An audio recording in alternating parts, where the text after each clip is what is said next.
Hey, how you doing? It occurred to me I could be easily setting a really bad example for a lot of y'all. I get the feelings that some of y'all don't really understand what's going on here in my videos. Now, I was taught how to sport drive. I've been doing it since I was 14.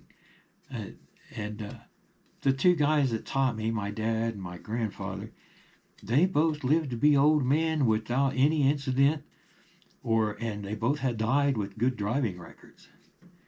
Well, in turn, I've never had an incident, and I still have a good driving record. I'm not dead yet, but I'm getting up there in years.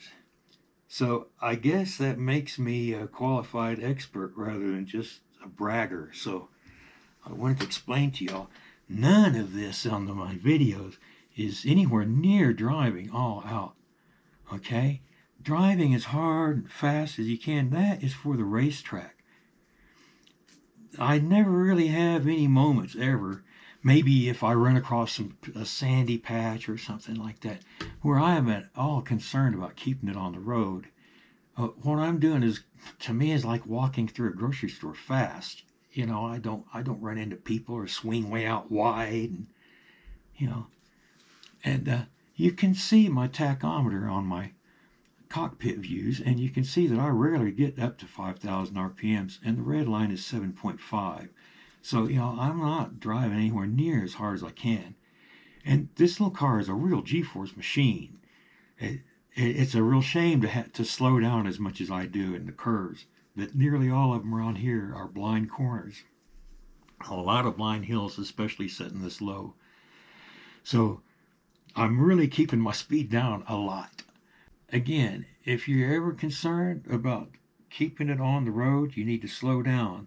Your concern needs to be about hitting surprise objects, people, deer, and so on. Things happen. Things jump out of bushes. I mean, you never know what's around a blind corner, so you always have to be able to stop within your braking distance at every given point. Okay? Just try to keep it safe out there, folks. And let me show you what I do here in my drives. This one, I came from that direction. So I went this way to my start and finish point. Then that was my reconnaissance drive. Then I come back around and I'll usually step it up a little. But that's my second recon drive. And I'm looking for stuff like wet patches, sandy places, rocks that have fallen onto the road, people parked cars, just houses next to the road. It's a thing of always driving like you don't know the road. I mean, the first time I drove this road, I drove it just like I do now. Always ready to stop. Now, we're at a place may not be open even because it's early in the morning, but it's a people associated zones. So I don't peel out of here or nothing. There's cars parked down at this curve, usually is. So you notice I just take off and drive normal, like anybody else would. You see, it is a blind curve, and there's a bridge down here with the car parked on both sides. I know that from my recon drives. And so I continue just to drive like anyone else. Now here's something I do every time I come across a car, whether I've seen it there many times or not. I look to see if anybody's inside. Then I look underneath to see if I see any feet and ankles. Just kind of more information. Another thing, sitting in a car this low, the guardrails on these bridges make them even more nervous to me. So along with the fact that the car there, I just drive on.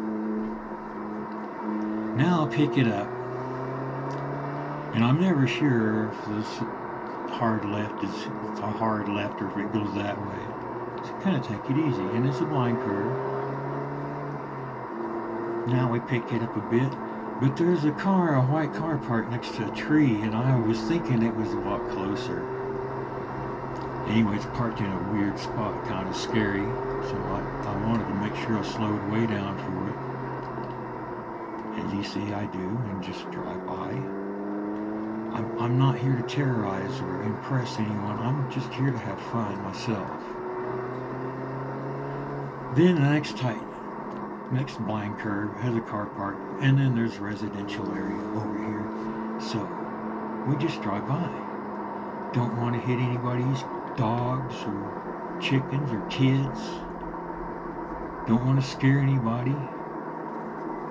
There's also a bridge comes around here, and then after that it's open. There's a place for cars to park, but they're kind of off.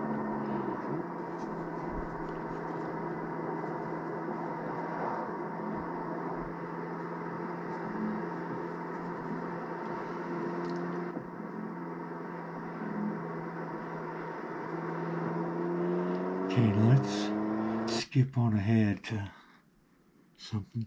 This looks pretty scary watching it again, but it actually is pretty safe.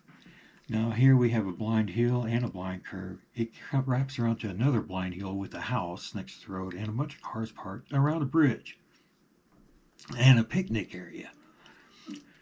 Okay, so you can see I'm getting up here and I start slowing way down. And as we round here, there's this pickup ahead of us. So I decide to pull over and give him time to get further ahead so I can complete my drive. I do that pretty frequently. But of course, once I got over here, I realized that it's probably going to catch him anyway. So I decided I'd pull out and try to time it out to catch him on a really nice place to pass, which is actually a big curve in the road. And a lot of people will freak out on that. But often a turn in the road will reveal a better visual than the straight road. Now in real life down here you can see the river. And the river takes a big bend. It's just glances, but every bit helps. And as we get up here, we slow down for a bunch of rough spots.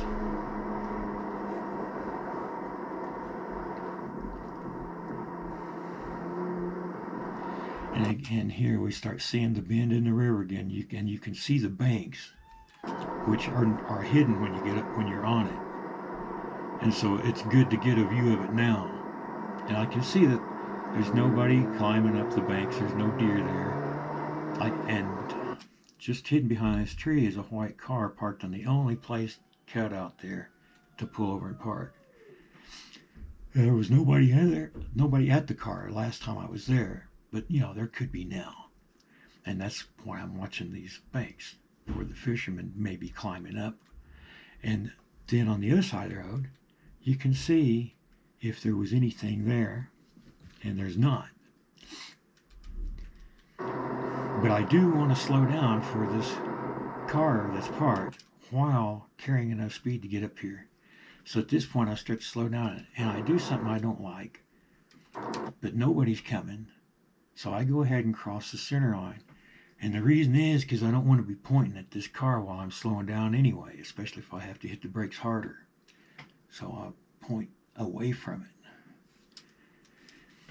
Now I'm watching this pickup to see what's going on inside, and I see him jerk his head over towards the center mirror a couple times.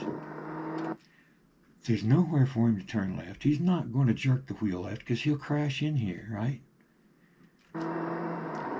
As you can see, I can still see all the way down there. I was able to see that long ago. That's one of the best passing zones in the Tri-County area. But it does look dangerous. Again, blind corner, car parked.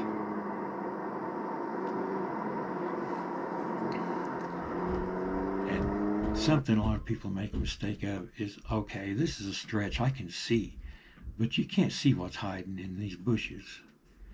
And deer will be in those a lot often. And if deer get panicked, they don't think. They don't think at all. Anyhow, oh yeah, and these guys were out here when I went by earlier. So notice I slow down, I just drive by. I don't want to freak them out or anything. Drive by and wave and smile. So that's what I wanted to show you guys. Just a little explanation, a little instruction. And remember, if you ever start becoming concerned about keeping it on the road, slow it down.